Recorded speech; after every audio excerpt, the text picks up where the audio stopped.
আমাৰ কাৰ্বি আংলং জিলাত আমাৰ হাউচ টু হাউচ ভেৰিফিকেশ্যন বিভিন্ন লেভেলত আমি ইয়াৰো লগতে এছিষ্টেণ্ট ইলেক্টৰেল ৰেজিষ্ট্ৰেশ্যন অফিচাৰ লগতে আমাৰ ছুপাৰভাইজাৰ BLO সকলক লগত লৈ পেলাই হাউচ টু হাউচ ছাৰ্ভে কৰা হৈছে। কৰাৰ পিছত গোটেইখিনি আমি কম্পাইলেশ্যন কৰি পেলাই আজি এই গোটেইখিনি আমি কি কৰিলোঁ আৰু কিমান পালোঁ সেই গোটেইখিনি আপোনালোকৰ সন্মুখত দাঙি ধৰাৰ কাৰণে আপোনালোকক মাতি অনা হৈছে। আমাৰ কাৰ্বি আংলং জিলাত আমাৰ 3খন LAC 108 Bokajan ST LAC 109 হাৰঘাট ST LAC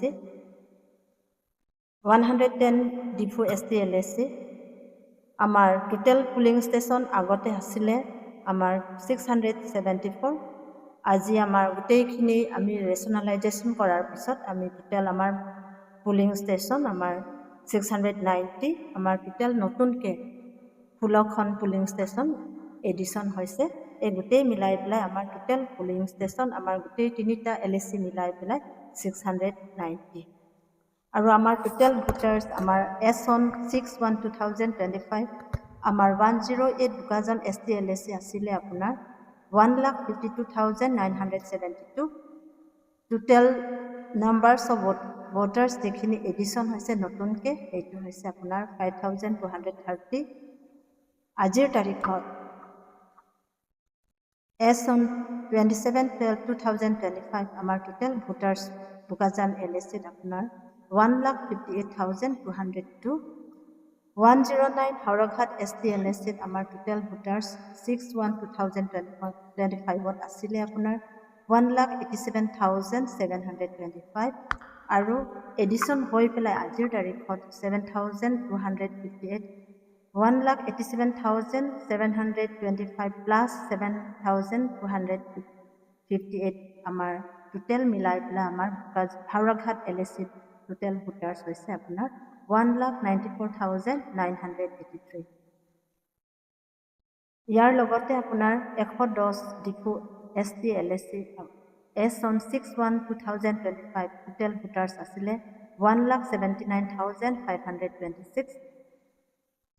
নতুনকৈ সংযোজন হৈ পেলাই আপোনাৰ টোটেল ভোটাৰ্ছ ডিফু LACত আপোনাৰ 7,377 1,79,526 প্লাছ 7,377 আমাৰ টোটেল হয়গৈ আমাৰ 110 Diphu ST LAC total voters হয় আমাৰ আজিৰ তাৰিখত ডেট ইজ 27/12/2025 1,86,903।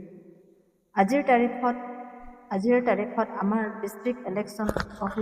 ডিষ্ট্ৰিক্ট ইলেকশ্যন হিচাপে আমাৰ কাৰ্বি আংলং জিলাত আমাৰ টোটেল ভোটাৰ্ছ হৈছে 5,40,088।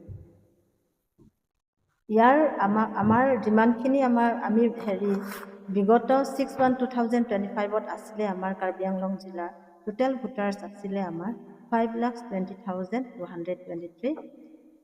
এডিশ্যন হোৱাৰ পিছত হাউচ টু হাউচ ছাৰ্ভে কৰাৰ পৰা যিখিনি এডিশ্যন হৈছে টোটেল এডিশ্যন হৈছে আমাৰ 19,865 5,20,223 প্লাছ 19,865 মিলাই পেলাই আজিৰ তাৰিখত ডেট ইজ 27/12/2025 আজিৰ তাৰিখত আমাৰ কাৰ্বি আংলং জিলাৰ টোটেল ভোটাৰ্ছ হয় আপোনাৰ 5,40,088। তাৰমানে আমাৰ 20,000 মান এপ্ৰক্সিমেট 20,000 মান ভোটাৰ্ছ নতুনকৈ বাঢ়িছে। তো এইখিনি হ'ল আমাৰ আৰু গোটেইখিনি আমাৰ কাৰোবাৰ নাম যদি আৰু সোমাবলগীয়া যদি আছে আমাৰ পাব্লিকেশ্যন ড্ৰাফ্ট ইলেক্টৰেল ৰলটো আজি হৈ গ'ল। আজিতো 27 তাৰিখ 27/12/2025 আৰু period for filing claims and objection আজিৰ পৰাই আৰম্ভ হৈছে। এইটো হৈছে আপোনাৰ 27 ডিচেম্বৰ 2025 টু 22 জানুৱাৰী 2026 লৈকে আমি নতুনকৈ আমি কাৰোবাৰ নাম যদি এই ড্ৰাফ্ট ইলেক্টৰেল ৰলৰ পৰা যদি বাদ পৰিছে আকৌ তেখেতসকলৰ কাৰণে সময় দিয়া হৈছে 27 ডিচেম্বৰৰ পৰা আজিৰ পৰাই আৰম্ভ হৈছে আৰু এই গোটেই প্ৰয়াসটো চলিব আপোনাৰ 22 জানুৱাৰী 2026 লৈকে আৰু disposal of claims and objection last date হৈছে আপোনাৰ 2 ফেব্ৰুৱাৰী 2026 আৰু final publication of electoral roll হ'ব আপোনাৰ 10 ফেব্ৰুৱাৰী 2026। এইটো হৈছে গোটেইখিনি আমাৰ যিখিনি আমাৰ হেৰি কৰিবলগীয়াখিনি এইখিনি। আৰু আজি 27 তাৰিখ ডিচেম্বৰ 27 তাৰিখ 2025 আমি যিখিনি আমি পাব্লিছ কৰিবলৈ গৈছোঁ সেইটো ড্ৰাফ্ট ফটো ইলেক্ট্ৰেল ৰ'ল। আৰু কিন্তু কাৰোবাৰ যদি নাম যদি বাদ পৰিছে বা ক'ৰবাত যদি কিবা হৈছে গোটেইখিনি বিভিন্ন ফৰ্মত তেখেতসকলে ফিল আপ কৰি পেলাই তেখেতসকলে আবেদন কৰিব।